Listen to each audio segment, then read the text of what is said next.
YouTube gue ini, Papercraft. ya, YouTube gue ini sebenarnya nggak cuman buat ngenalin ke orang luar tentang art, ngajarin juga, bikin yang simple-simple, sama materi-materi gue ngajar buat share sama guru-guru lain. Karena zaman online learning gini, orang, terutama guru art, itu karena mereka kebiasaan bekerja dengan banyak bahan, pada akhirnya banyak yang mentok gitu loh. Setiap ngajar, aduh gue mau ngajar apa? Nah, alhamdulillahnya gue, itu dikasih sesuatu yang lebih sama Tuhan ya. Jadi gue punya ide-ide yang setiap minggu selalu mengalir dengan baik gitu loh. Nah, itu yang gue mau share sama teman-teman. Nah, ini salah satunya. Nah, ini gue anak-anak kelas 3 itu sedang belajar tentang where we are in place and time. Tentang culture sama history.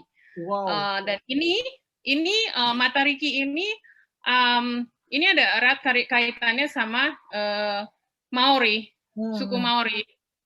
Jadi Mata Riki itu stars, Maori stars. Jadi itu tentang bintang-bintang yang dianggap sama orang Maori itu menyediakan makanan, menyediakan sumber kehidupan lah buat mereka. Jadi ternyata di balik karya itu ada latar belakangnya juga ya sebetulnya. Iya. Jadi ini sebenarnya ini kan hanya pembuatannya aja. Jadi sebelum gue bikin ini, sebetulnya anak-anak gue sajikan cerita-cerita dulu. Cerita tentang apa itu Mata Riki gitu loh. Kenapa kita mau bikin ini gitu loh. Kenapa gitu.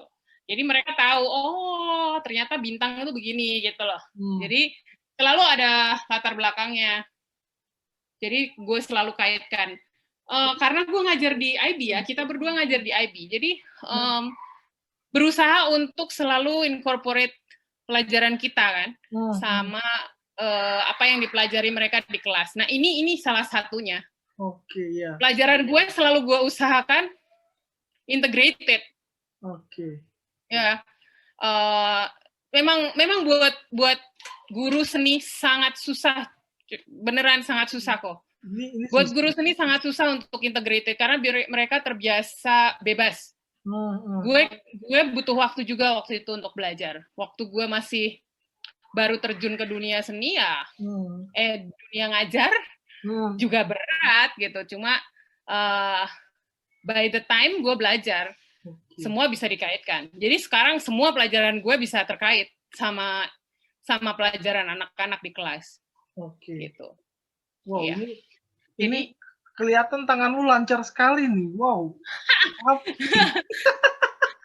Time lapse.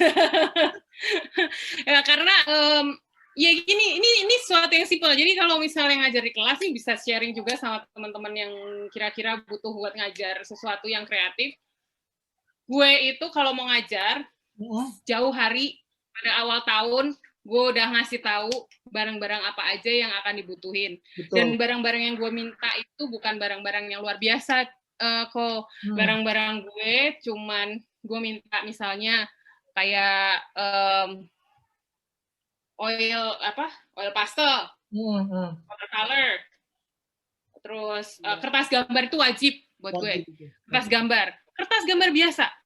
Tapi gue nggak minta yang namanya itu kertas warna, kertas lipat, gue nggak minta itu. Kenapa? Karena kita dari kertas gambar, bisa diwarnain, baik itu yang HVS, iya bisa diwarnain. Jadi gue nggak pernah minta yang macam-macam. Jadi selama hampir 1 tahun ya kita daring, itu gue selalu bahannya itu aja, tapi aplikasinya banyak banget gitu. Ini salah satunya. Terus ada yang bikin gajah, ada yang bikin celengan, itu semua dari kertas. Iya, ini semua dari kertas. Asli ini keren banget sih. Iya, jadi semua gue usahain bahan yang paling gampang anak-anak dapet gitu. Nah itu yang kadang-kadang memang harus disederhanakan aja caranya kita ngerjain sesuatu. Jadi gue kalau udah nemu ide, gue mikir nih gimana caranya bikinnya cuma pakai kertas gitu. Karena gue kan harus mikir anak-anak gak punya yang lain-lain di rumah gitu aja. Gitu. Dan susah juga kan zaman online kayak gini kan, mau minta yang Iya. juga repot kan. Iya, makanya gue begitu. Jadi otomatis mereka jadi tahu bahwa kertas gue mau habis nih, udah beli lagi gitu. Tapi ya yang dibeli standar, dan orang tua juga nggak ada yang komplain suruh beli karena barang-barangnya standar gitu. Iya, betul. Mereka nggak lagi nanya-nanya gitu, yang kayak apa nih kertasnya, nggak ada. Kertas gambar apa sih? Cuman ada pilihannya ya itu aja kan gitu. Betul. Gue emes lu sama karya lu nih, keren loh. Ini simpel banget sih. Iya, ini simpel banget. Tapi belum tentu gue bisa juga gitu loh. Belum tentu gue bisa juga. Gue cuma bisa menikmati, belum tentu kalau disuruh juga bisa. Bisa lah. Bisa kok. Semua itu bisa dilakukan dan berlatih. Itu gue selalu bilang sama semua orang yang pengen belajar art tapi merasa nggak bisa, lo pasti bisa. Mulai dari yang paling gampang. Lo bisa buka ini deh, yang oil pastel. Oil pastel. Ada yang mana ya? Ini nih yang oil pastel Hollyhock. Yang mana tuh? Yang ya Hollyhock aja. Ini? Ini nih, enggak, ini. Yang saat di sebelahnya yang ada ini. Hollyhock. Ya. Oke. Ya. Nih, ini gue cuman simple doang sebetulnya, di kertas hitam, gambar bunga pakai oil pastel. Ini tuh simple banget. Gokil. Dan ini yang diperlukan orang-orang gitu. Gokil. Supaya mereka tahu bisa gitu loh. Nah, gue banyak yang kayak gini-gini karena gue pengen semua orang bisa menikmati juga gitu. Bisa mengerjakan gitu. Gue nggak semuanya di dalam YouTube gue itu yang susah-susah. Jadi banyak banget yang justru yang gampang-gampang karena gue pengen share sama yang lain gitu. Kayak kalau lu gitu loh, kok jadi cobalah sekali-sekali. Boleh. Asik nih. Iya. Nah, kalau yang ini kan udah gouache. Kalau gouache itu memang, ini karena study gue nih, kalau udah belakangan ini kan ada banyak gambar orang, itu gue sendiri sedang belajar. Oh, ini yang portrait ya? Ya. Gue mulai belajarnya dari yang 100 Hertz Challenge. Jadi gue gambar 100 kepala dalam 10 hari. Oke. Wow, ini karya lu keren-keren loh. Iya, nih botanical tuh juga gue belajar botanical. Jadi yang mana botanical nih? Ada botanical. Ke bawah lagi. Tadi yang gambar daun deh, botanical tuh. Ini. Nih. Enggak, bukan. Bawahnya itu. Nih, daun coklat. Ini botanical. Iya. Oke. Itu ya gue belajar tentang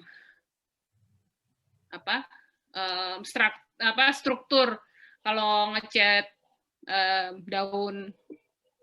Jadi daun kering itu dimulai dari mana, itunya ngecatnya. Kadang gambarnya nggak masalah, tapi ngecatnya mereka bingung.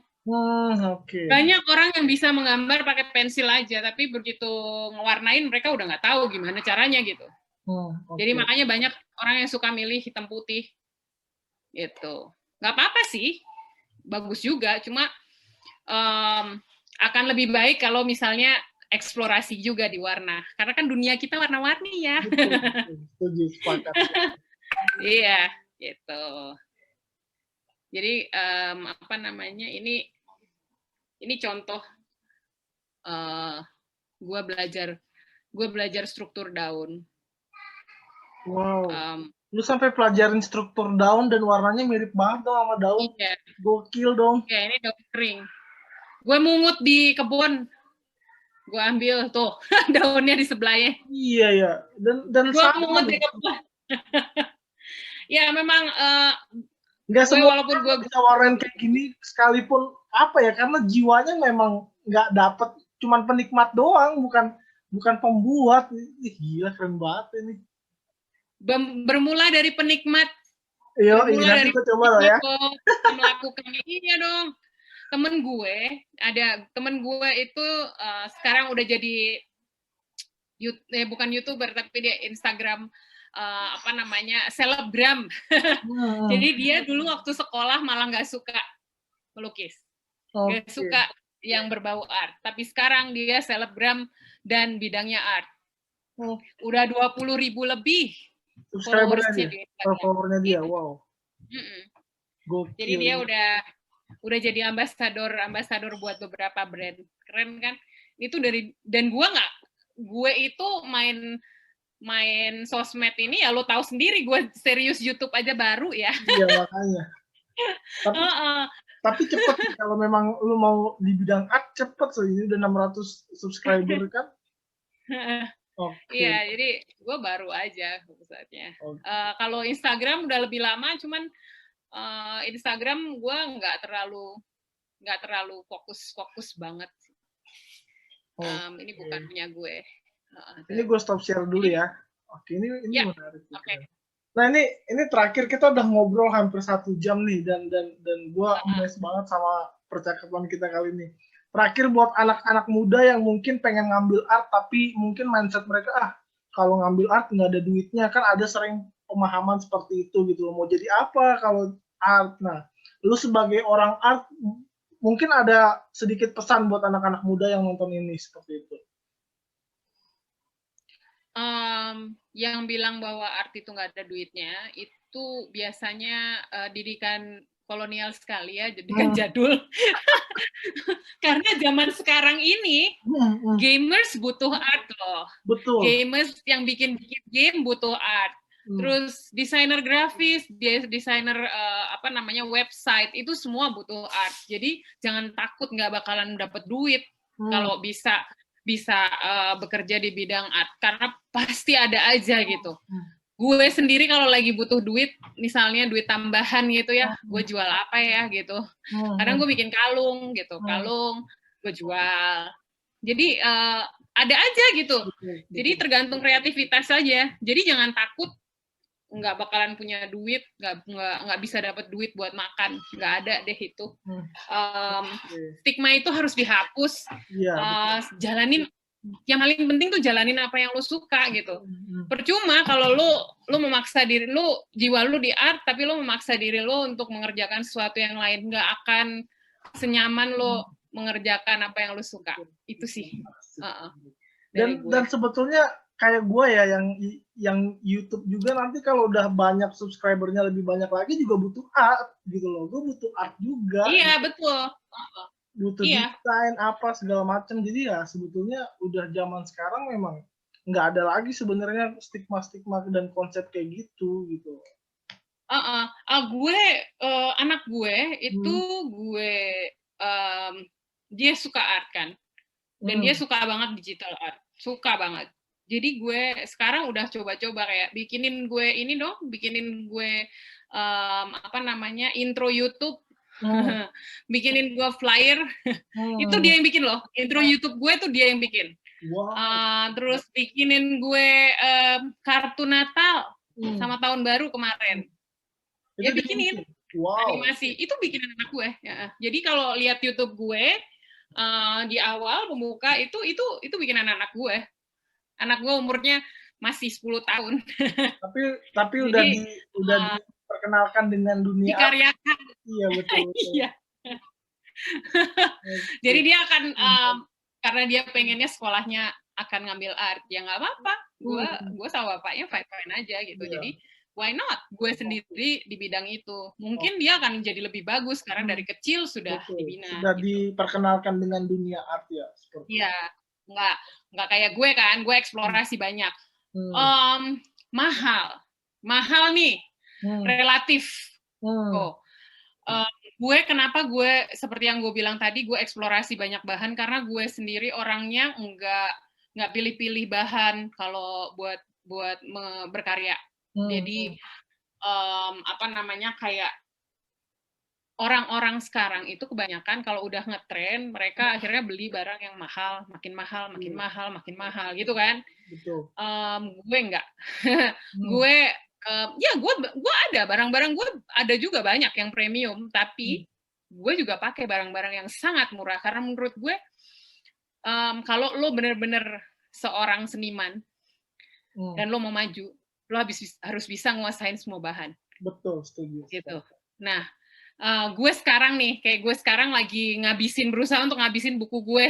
Buku sketchbook gue, ada satu buku sketchbook yang gue udah punya lama. Oke. Itu bukunya merek mahal, Moleskine. Tapi itu bukan buat cat air, sebenarnya itu untuk cat, untuk apa? Untuk gambar biasa gitu. Oke. Gue bilang, kenapa harus dibatasin? Why? Gitu. Jadi gue pakai aja buat cat air, buat gouache, buat apa? Gitu. Nggak ada batasan itu. Terus gue lihat seniman-seniman luar gitu. Makanya wawasan kita kan seperti gue bilang harus terbuka. Gue lihat seniman-seniman luar itu. Mereka gambar pakai bolpen doang, bolpen murah.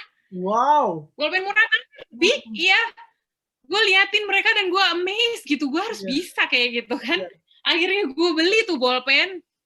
Bolpen yang zaman kita kecil itu murah banget, bolpen Bic, tahu kan? Bolpen Bic itu murah banget, sampai akhirnya gue baru tahu kalau sekarang itu bolpen harganya mahal. Wow. 12.000 sebiji. Iya. Terus akhirnya gue search, cari. Masih nemu yang harga zaman dulu 1.500 perak. Akhirnya Pak gue pakai. Dan gue itulah yang gue pakai buat bikin yang 100 Heads Challenge itu. Dan gue rasa itu materi yang nyaman banget. Jadi kalau lo emang suka art, art is not expensive gitu. Betul. Harga sebenarnya masih bisa di atas. Gue setuju sih, karena kayak misalnya misalnya kayak gue ngembangin YouTube ini. Orang tuh berpikir jadi YouTuber harus butuh kamera, butuh clip on, butuh yang lain-lain. Tapi gue dengan yang model kayak gini Zoom aja, bisa sampai 2.500 subscriber, artinya kan jalan aja. Iya, mantap loh kok. Iya, mantep kok. Gue sendiri juga sama kok. Gue berangkat dari apa ya? Handphone gue memang udah punya dari awal ya kan. Laptop udah punya. Ya udah. Makanya kan. Paling gue yang awal-awal. Jadi sama kayak lu kayaknya yang awal-awal gue memang masih belum semahir itu editing dan lightingnya juga nggak bagus dan lain-lain gitu. Gue cuman punya lampu meja belajar gue, which is separuh gelap, separuh terang gitu. Jadi video-video yang awal tuh masih kayak gitu. Tapi sekarang gue beli ring light yang murah-murah lah. Iya, ring light 12.000 kok. Iya. Gue lagi pakai ring light gue. Iya, makanya. Tadi gue pakai, tapi sekarang gue ke belakang karena di dalam kan lagi banyak saudara-saudara gue gitu. Ya udah, itu aja sebenarnya nggak perlu kan. Sama, persis kok, sama. Gue juga gambar juga sama kayak gitu. Persis. Iya, art is not expensive, bener. Gue setuju. Iya. Art itu nggak mahal. Sama sekali nggak mahal. Wow. Keren. It's how you use whatever material you have. Iya. Itu yang lebih penting. Bagaimana kita jadi bisa orang-orang nih gambar tuh kayak misalnya mereka ada orang-orang tertentu yang hanya mau pakai cat air brand tertentu, itu nggak gue banget. Karena menurut gue itu juga nggak mendidik ya. Terus jadinya kalau lo nggak punya sesuatu brand yang tertentu, lo nggak bisa ngerjain, nggak gitu dong. Harusnya lo bisa survive dengan apapun gitu. Betul. Ya kan? Gitu. Jangan membebani diri lo lah dengan gituan. Karena kan orang mungkin melangkah duluan kan takut ya. Kayak gue orangnya kan pede aja. Ya udah jalan aja dulu gitu. Jangan mengharapkan apapun. Yang penting menyalurkan bakat. Gue demen ngomong, gue pede ngomong, ya tinggal ngomong doang kayak gini gitu loh. Iya, benar. Dan ya udah akhirnya jadi seperti itu. Keren loh kok, keren, very inspiring kok. Iya, gue juga sebenarnya kan semalam kan udah cerita ini karena gue ngebangun ini karena gue orang yang totally ini ya extrovert. 95% gue hasil psikologi kemarin extrovert, gila lu, bayangin aja. Kayak oh ya udahlah mungkin memang rezeki lo di situ kok. Iya, basic gue itu seperti itu. Iya, rezeki lo di situ. Oke. Ini menarik sih. Dan mungkin gue akan stop share dulu pembicaraan kita.